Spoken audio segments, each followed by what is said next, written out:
A crise do Império está relacionada a mudanças ocorridas a partir da década de 1860. Então, podemos citar como algumas dessas mudanças a urbanização das grandes cidades, né? Mudanças na infraestrutura. Então nós temos iluminação pública, temos sistema de transportes, de bondes inicialmente, temos a chegada do telégrafo. Então as pessoas ficavam sabendo o que estava acontecendo em outras partes do mundo, né?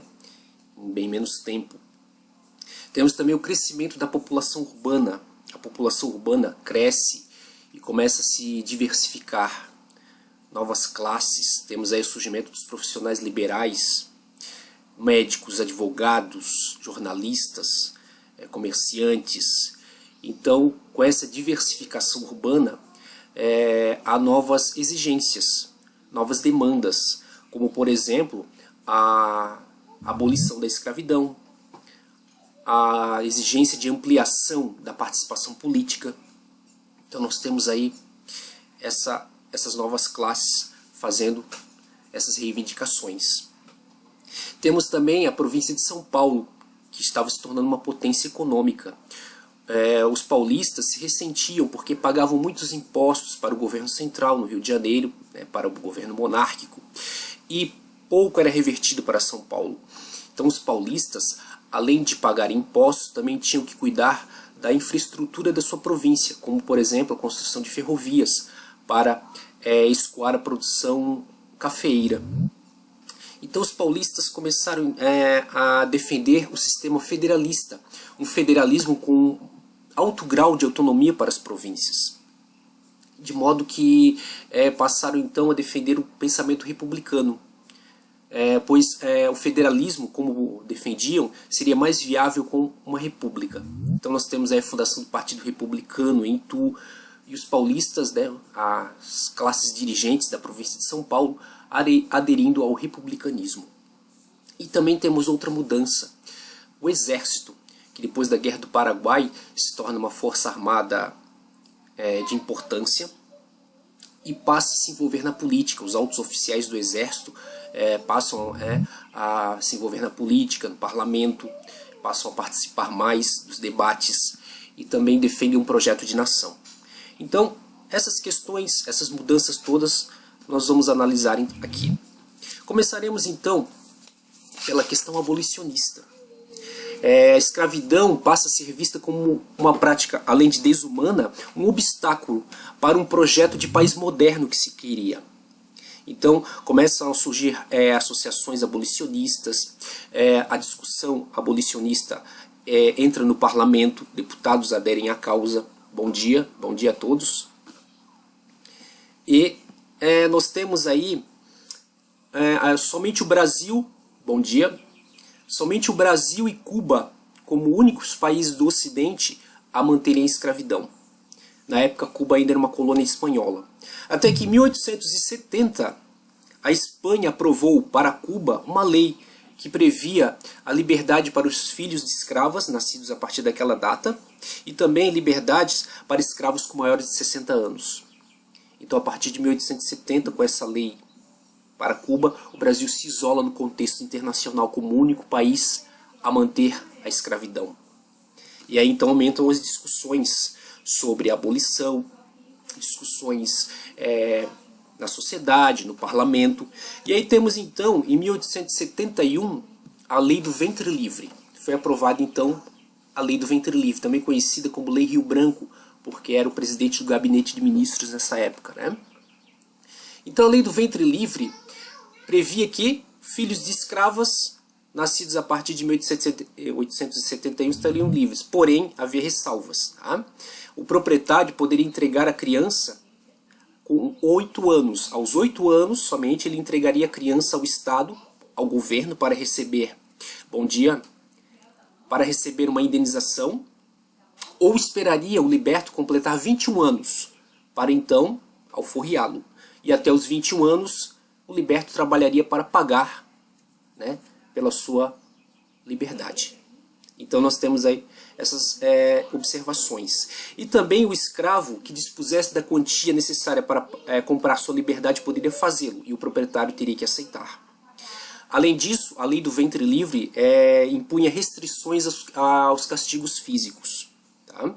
Então nós temos essa lei de 1871, a segunda lei relativa à escravidão. Né? Nós temos a lei Eusébio de Queiroz, de 1850, e agora em 1871, a lei do ventre livre.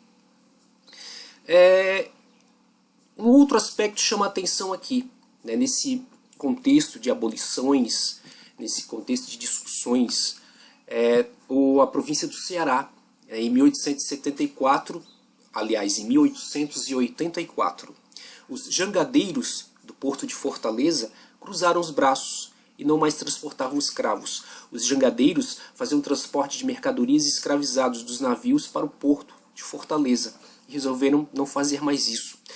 Os traficantes de escravos, comerciantes que lucravam muito com esse comércio, pressionaram os jangadeiros, oferecendo suborno, ameaças, mas os jangadeiros não cederam. Estavam também aliados a uma sociedade abolicionista cearense. Bom dia. E, diante de tudo isso, em 6 meses, o transporte de escravos para o porto cessou. E, neste ano, né, 1884, o governo da província do Ceará resolveu abolir a escravidão na província. Então tivemos em 1884 a abolição da escravidão no Ceará.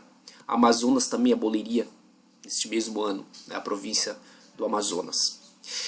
Em 1885 temos então a lei dos sexagenários.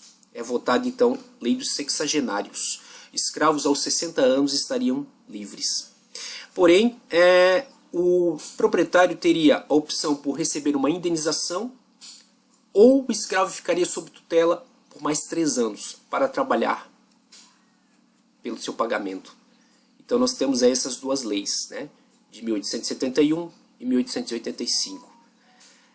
Alguns historiadores afirmam que essas duas leis, somente elas, já seriam responsáveis pela extinção da escravidão em um prazo de tempo. Até calcula-se que por volta de 1930, né, por volta de 1930, a escravidão estaria extinta. Porque em 17 anos, 800 mil escravos desapareceram. Ou seja, 800 mil pessoas deixaram de ser escravas no tempo que passou entre a promulgação dessas leis, né? Lei do ventre livre, lei dos sexagenários. Mas as discussões continuavam. Havia pressão pela abolição imediata. E nesse meio tempo, em 1887, o exército brasileiro solicitou ao governo imperial permissão para não mais capturar escravos fugidos. Tá? Então nós temos aí, bom dia a todos os colegas. Nós temos aí a permissão, né, a solicitação do exército para não mais capturar escravos fugidos. O exército queria se desobrigar dessa tarefa, que para ele, né, era uma tarefa desonrosa. Então nós temos também a participação do exército com pensamentos abolicionistas. E em 1888, finalmente veio, né, aquela que é considerada a lei mais famosa da história do Brasil, por alguns, a Lei Áurea, também chamada de Lei João Alfredo, porque João Alfredo era o chefe do gabinete de ministros nessa época. Dom Pedro II havia se afastado para tratamento na Europa e passou, né, o governo para sua filha, a princesa Isabel. Então era a princesa regente no momento. Então, durante o governo da princesa Isabel, nós temos a assinatura da Lei Áurea. Foram muitas as pressões, a lei foi votada em 5 dias, né, um prazo bem curto, né? E tivemos também mobilização popular, as pessoas enchiam, né, os locais próximos ali ao parlamento, esperando as respostas, a votação da lei. E então sai em 1888, né, em 13 de maio de 1888, é assinada a Lei Áurea, decretando a abolição imediata sem indenização. E aí, a partir daí, então, tivemos a instituição escravista acaba, mas não há nenhum projeto, não houve nenhum projeto de integração, né, desses libertos à sociedade, enfim. Alguns historiadores afirmam que a princesa Isabel assinou essa lei como uma estratégia para, vamos dizer assim, manter-se, né, para garantir que o seu reinado, né, já que ela seria herdeira. Mas alguns outros dizem que por ser mulher, por ser liberal e esposa de um estrangeiro, que era o Conde D, né, ela não foi muito aceita, né, para ser a herdeira. Enfim, assim vista a questão abolicionista, nós temos agora a questão do exército. O exército, após a Guerra do Paraguai, reivindicava o reconhecimento de sua importância. Tá? Os militares começaram a se envolver na política, os altos oficiais. Tá? Temos a participação deles no parlamento. Começa então a questionar algumas medidas do governo, como, por exemplo, houve um corte no orçamento das Forças Armadas, os militares reagiram. Tá? Em 1887, nós temos a fundação do Clube Republicano, do Clube Militar, sob presidência do Marechal Deodoro. E aí então passa, né, o exército a lutar contra a elite política do Império. Então nós temos o confronto entre os altos oficiais do exército e o parlamento, pois os militares pensavam, né, que os políticos do Império eram corruptos. E o exército então deveria ter a tarefa, né, de governar o país, de reger os destinos do país para salvá-lo. O exército não deveria interferir. E tinha um projeto de nação, né? Os militares do exército tinham um projeto de nação para modernizar o Brasil, para abolir a escravidão, e a forma de governo escolhida seria a república. Deodoro então achou-se, né? Os militares pensaram que Deodoro deveria liderar o movimento, mas Deodoro permanecia hesitante, né? E a partir de então o que nós veremos é uma história de boatos e de golpe militar. Então, temos aí Deodoro, Benjamin Constant, né, que eram os militares que estavam aí por trás dessa conspiração. Houve boatos, né, da prisão de Deodoro e ficou sabendo também que, um outro boato, né, um desafeto pessoal de Deodoro seria nomeado presidente do gabinete de ministros. Deodoro então havia se afastado, né, da presidência do clube militar, estava se recuperando e ficou sabendo dessa notícia então, né, que haveria prisão de certos oficiais e que um desafeto seu seria nomeado. Deodoro então que se levanta e vai até, né, o quartel-general do exército no Campo de Santana, onde estava lá o ministro Visconde de Ouro Preto, que era o chefe do gabinete de ministros. Aliás, o último ministério da monarquia foi o Ministério Ouro Preto, né? Porque era liderado, né, o chefe do gabinete era o ministro o Visconde de Ouro Preto. O Visconde de Ouro Preto e outros ministros estavam então no quartel-general do Exército, no Campo de Santana, no Rio de Janeiro. Deodoro chega até lá, há uma discussão entre eles e alguns ministros são presos. Deodoro, conta-se, né, que os historiadores, que Deodoro pretendia derrubar o Ministério Ouro Preto. E, naquele mesmo dia, na tarde, foi proclamada a República. Então, afirma-se que Deodoro era monarquista, ficou hesitante, né, em liderar esse movimento conspiratório, mas dizem que o seu objetivo era depor o Ministério Ouro Preto. De toda forma, aproveitando-se da situação, proclama-se a República naquele mesmo dia, né, na tarde de 15 de novembro de 1889. Então nós temos aí a proclamação da República. Para alguns, né, foi um golpe militar. Alguns também afirmam que se desejava evitar o governo da rainha Isabel, da princesa Isabel, né, por aqueles motivos que eu já havia citado, né, ela casada com um estrangeiro que não era bem visto pela população, por ser mulher, por ser liberal. Então desejava-se também evitar, né, a sucessão do trono, que seria subido então pela princesa Isabel. Dom Pedro foi comunicado posteriormente, estava em Petrópolis, né, depois, e no dia seguinte ele vai com sua família para o exílio na Europa. Assim então nós tivemos, né, a proclamação da República. Depois forma-se um governo provisório sob liderança do Marechal Deodoro da Fonseca. Visto isso, então, vimos as principais questões que levaram à crise do Império, né? Nessa discussão que tivemos aqui, então vimos a questão escravista, a questão dos cafeicultores paulistas e a questão militar. Tivemos também a chamada questão religiosa, que foi um desentendimento entre Dom Pedro II e a Igreja Católica. Partiu de Roma uma ordem do Papa proibindo, né, maçons e irmandades católicas.